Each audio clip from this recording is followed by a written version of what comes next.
बरत बेटी वैया बोले सिरवा नवाए फल के दौरियाए प्रीतम दीही घाटे पहुँचाए निर्जल बरत बेटी वैया बोले सिरवा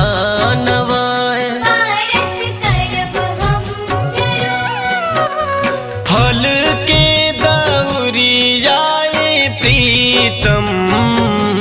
दीही घाटे पहुँचाए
छोटका देवरवा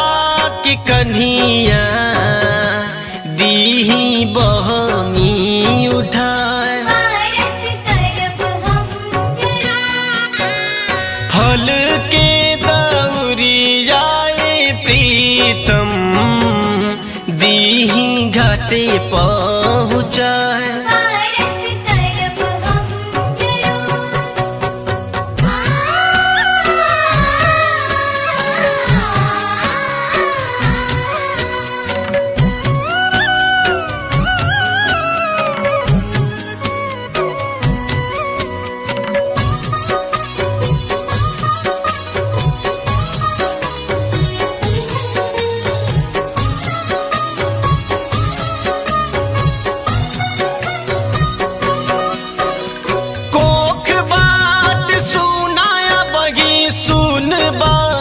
चरवा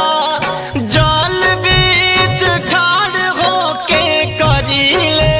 गोहरवा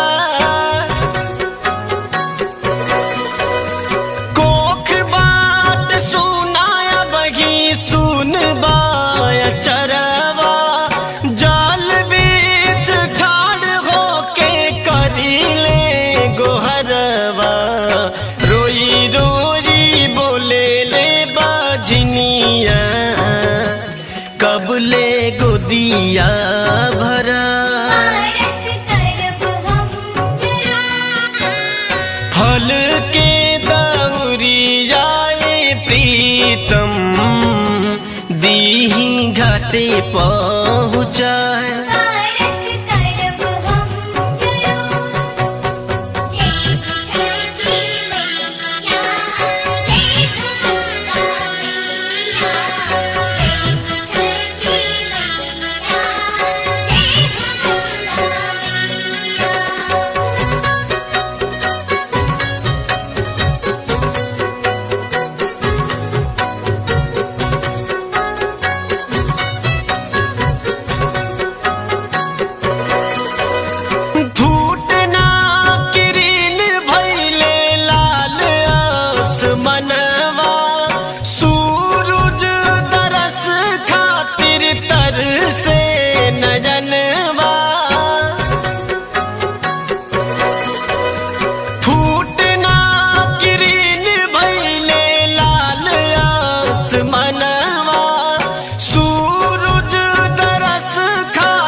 लिखल आर बिंद जी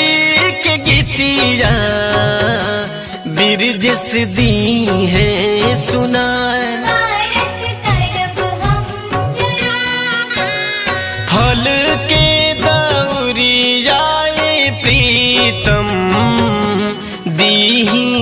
घाटे पहुँचाए।